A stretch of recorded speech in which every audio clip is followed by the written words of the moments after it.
Il y a quelques semaines, Charles Grus, membre d'une grande famille de cirque, nous a mis un message sur Insta pour nous inviter à un événement un peu exceptionnel. Une messe de Noël au cirque. Mais comme on pouvait pas se libérer le soir du 24, il faut bien qu'on voit un peu nos familles, on a décidé d'aller rencontrer la famille Grus en pleine répétition. Bonjour à tous, bienvenue sur Amen, on est aujourd'hui avec Jeannot. Hello à tous. Et on est au Folies Grus, donc à Boulogne-Billancourt, pour aller rencontrer la famille Grus, famille de cirque et famille catholique. On vous emmène avec nous. On attend Charles qui va venir nous chercher et qui va pouvoir nous présenter un petit peu le cirque et puis tout ce qu'ils font ici. Charles, Enchanté. Salut Charles, tu vas bien? Donc vous pouvez, on va aller dire bonjour à tout le monde. Ouais, nickel. Et puis après, vous pouvez filmer. Au début, on va faire on rappelle les figures au sol. Ensuite, génial. On amène les chevaux, on prépare les chevaux et on monte dessus et on refait tout sur les chevaux. Ok, trop bien, exceptionnel.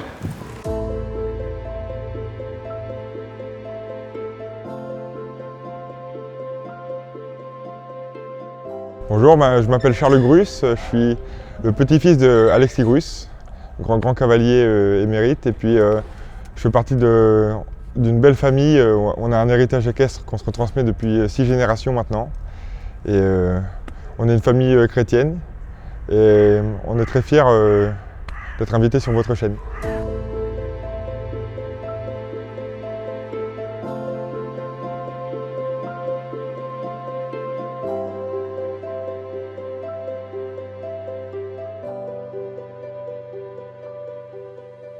Ici, là, on est dans le chapiteau principal, donc sur la piste où on présente les spectacles. Donc, en fait, ici, tout se passe, on s'entraîne et ensuite, le soir, les lumières s'allument et il y a les publics dans les places. Ok, génial. Ça se transforme.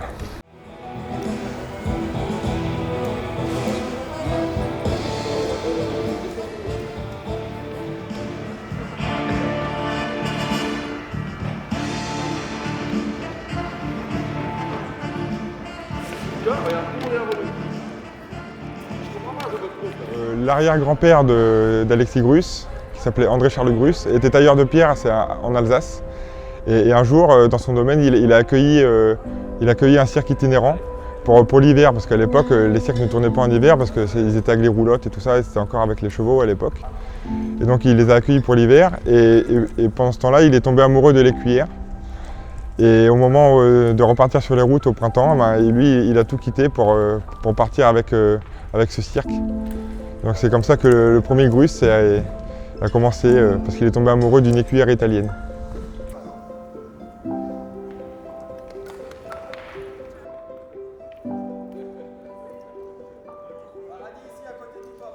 Donc là, ils se sont entraînés au sol à faire des figures. Et maintenant, il y a les chevaux qui sont là. Donc là, ça se corse techniquement. On va voir si ça tient. Moi, je suis né dans cette famille d'artistes. J'ai eu cette chance de grandir dans ce milieu qui est fantastique pour un enfant, parce que c'est vrai que voilà, c'est le monde du spectacle. On vit avec des animaux, avec des chevaux, avec des artistes, on côtoie des musiciens.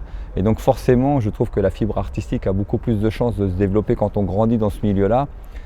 Et donc moi, j'ai toujours eu qu'une envie, c'était d'apprendre le métier de mes parents, parce que je les voyais briller sur la piste, se faire applaudir, et j'avais qu'une envie, c'était de faire la même chose qu'eux. Alors c'est pas systématique, parce que moi j'ai 4 fils, donc Alexandre et Charles qui sont toujours avec moi, et les 2 autres qui sont plus jeunes, qui eux ont grandi aussi dans ce même milieu, mais qui au bout d'un moment ont décidé de faire autre chose, parce qu'ils n'avaient pas cette même passion, cette passion de la piste, cette passion aussi du travail d'artiste, le travail avec les chevaux, etc. Et c'est pas trop dur d'avoir du coup une vie connement au cirque? Le rapport au monde n'est pas trop compliqué, vous arrivez quand même à avoir des gens en dehors, ou c'est vraiment du coup vous passez beaucoup de temps ici finalement? On a quand même une vie assez enrichissante, parce qu'on est avec les chevaux, on est avec notre famille, on a des liens très soudés. Et puis on est quand même amené à voir pas mal de monde, parce que déjà il y a les spectateurs qui viennent, et puis on n'est pas vraiment, je me suis jamais vraiment senti isolé. Ouais. Après c'est sûr que, par exemple, je suis jamais allé au lycée, et on dédie notre adolescence à la formation pour ce métier-là, donc on grandit de manière atypique. Mais après, les satisfactions en tant qu'adulte, elles sont extraordinaires.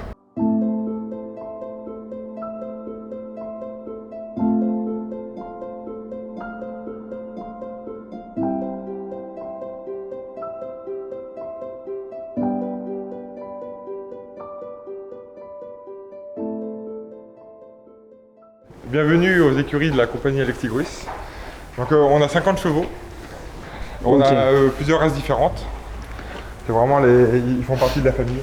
Nous on les connaît par cœur, on a vraiment des liens privilégiés avec eux. Tu les connais tous là, les 50, tu les connais? Je les connais tous par cœur. C'est vraiment, c'est un travail quotidien. En fait, on passe notre vie avec les chevaux, tout simplement. Et en fait, c'est vous qui les élevez, etc. Nous, on fait pas de reproduction. Ouais. On achète les chevaux quand ils ont 3 ans. D'accord. Très très jeunes. Ouais. Et on fait toute leur éducation depuis le début. Alors, ça, c'est des chevaux frisons. C'est vraiment une race incroyable. Ils sont très polyvalents parce qu'ils sont à la fois robustes. Ils sont presque aussi gros que des chevaux de trait, mais ils ont quand même une belle agilité. Et dans l'histoire, ces chevaux, ils ont fait des trucs de fou. Les Francs, ils sont partis à la première croisade avec des frisons. C'est parce que souvent, ils pouvaient porter les chevaliers en armure. Okay. On va le donner à l'abbé Raffray. Une image qu'on a un peu du cirque, c'est tu vois, les animaux en cage, etc. Ça fait beaucoup parler aujourd'hui. Toi, qu'est-ce que tu dirais tu vois, sur le rapport à l'animal, tu vois, est-ce que c'est quelque chose qu'on vous a reproché ou des choses comme ça? Alors, déjà, moi, je m'exprimais que sur le cheval parce que c'est mon domaine de prédilection. Ouais, bien sûr. Et, contrairement à beaucoup de gens, je ne me permets pas de parler sur des choses que je ne connais pas. Ouais, c'est une bonne chose.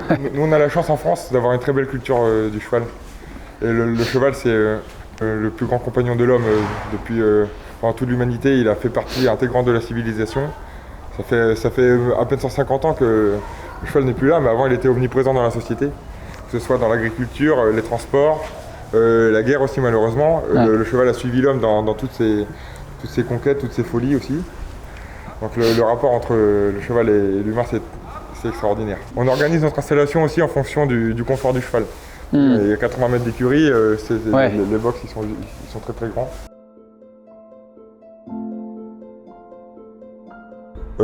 J'ai tendance à dire que pour moi le cheval c'est la plus belle création du Seigneur. Est-ce que c'est une façon de célébrer aussi la beauté de la création que de mettre en valeur des chevaux Nous on fait du spectacle vivant, donc il se passe toujours des choses différentes, surtout avec les chevaux, il n'y a jamais deux spectacles qui se passent de la même manière.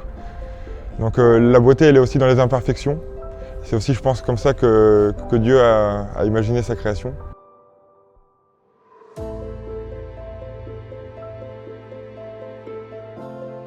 La foi chez nous ça a toujours été une évidence depuis qu'on est petit. Parce qu'on célèbre des messes dans notre chapiteau chaque année, au moment de Noël et au 15 août aussi. Bon. Et on a aussi des amis prêtres qui nous ont fait le catéchisme, donc on est baigné dedans depuis toujours. Et puis c'est surtout toutes les valeurs chrétiennes qui nous tiennent très à cœur, les valeurs de famille, ces valeurs traditionnelles aussi, de don de soi. La vie chez nous c'est pratiquement comme un sacerdoce parce qu'on dédie notre vie pour ce métier, pour notre famille. Et on est vraiment très heureux de le faire. Et moi ce côté-là du sacrifice, dans la religion chrétienne, ça me parle énormément.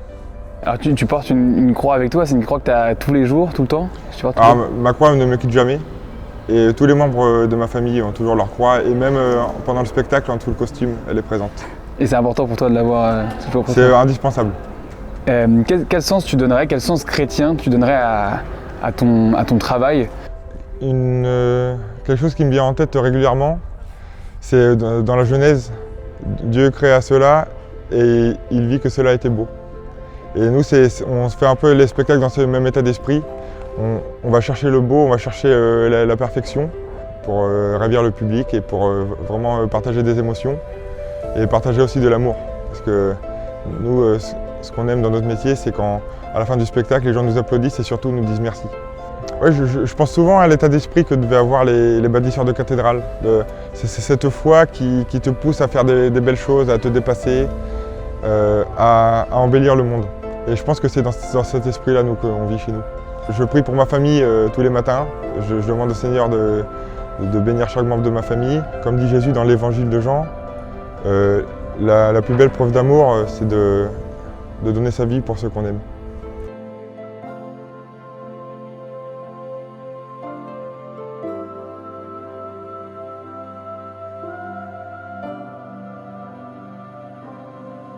On vit notre foi d'une façon un peu particulière parce qu'on n'a pas beaucoup de temps, c'est difficile d'aller à la messe, etc. Mais je pense qu'il y a quand même cet état d'esprit qui est toujours présent dans la famille, c'est quelque chose qui nous rassemble aussi. Il y a un peu de superstition aussi. Bon, c'est vrai que j'aime bien faire mon signe de croix avant d'entrer en piste. C'est des choses que j'ai vu faire mes parents. Et faut dire aussi que c'est un métier où on se met en danger aussi à chaque fois qu'on est sur la piste. Et donc on se livre au public et on a besoin de se sentir aussi protégé. Et je pense que c'est dans cet esprit-là aussi qu'on vit notre foi sur la piste et avec le public. Travailler en famille, oui, c'est très compliqué. Et je crois que c'est parce que c'est très compliqué que le résultat est magnifique. Ce qui ressort à chaque fois des spectateurs, c'est ça, c'est que cet esprit de famille, de voir sur une même piste des frères, des sœurs, des parents, des nièces, des neveux, des conjoints, mais ça les touche énormément. Et j'essaye aussi dans les mises en scène de nos spectacles depuis quelques années de mettre en valeur justement ces liens familiaux qui sont très forts. Et c'est vrai que moi, quand je suis au milieu de la piste et que je fais aller les chevaux pour mes 2 fils et que je les vois jongler sur les chevaux, c'est des choses que je leur ai transmises, que je leur ai apprises. C'est vraiment, pour un père, c'est vraiment une grande fierté de pouvoir vivre ça avec eux sur la piste. À Noël, nous, on ne peut pas dire qu'on se rassemble en famille, parce qu'en fait, on est en famille tout le temps. Donc ce qu'on fait, c'est on invite tout notre public à venir célébrer la naissance du Christ avec nous. Et c'est toujours un moment très très émouvant. Le chapiteau est rempli, il y a 3000 personnes qui viennent célébrer avec nous. Et c'est un grand moment chaque année. Alors cette fois-ci, on est à la répétition de la messe de minuit qui aura lieu le 24. On vous emmène voir ce que ça donne.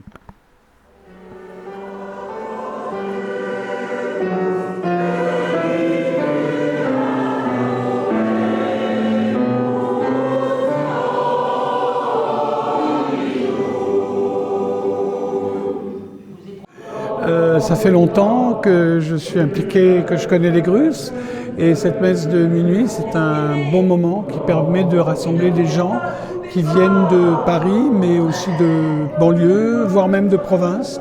Et donc nous avons une assemblée tout à fait mélangée, aussi bien au niveau sociologique qu'au niveau, je dirais, presque de toute croyance, en tout cas de toute forme de pratique. Il y a des gens très pratiquants, il y a des gens qui viennent un peu par curiosité, par hasard, et puis d'autres qui viennent retrouver la foi de leur enfance, et tout ça forme une assemblée assez hétérogène et que nous accueillons.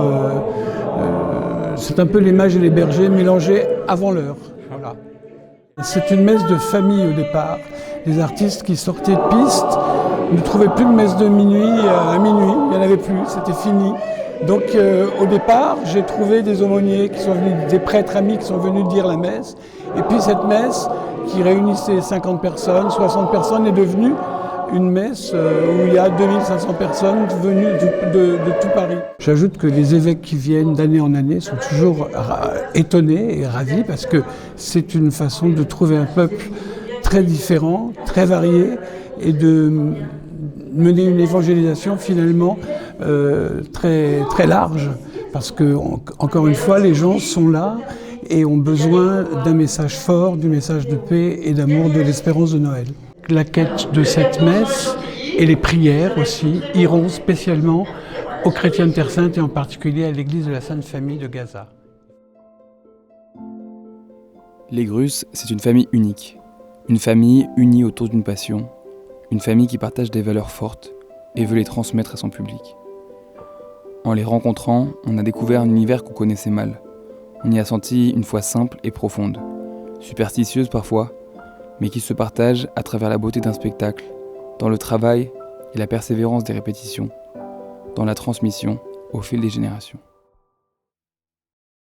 C'est la fin de cette vidéo, merci à tous de l'avoir suivi, c'était un plaisir de découvrir cette belle famille Grusse. Qu'est-ce que tu en as pensé, Jean ?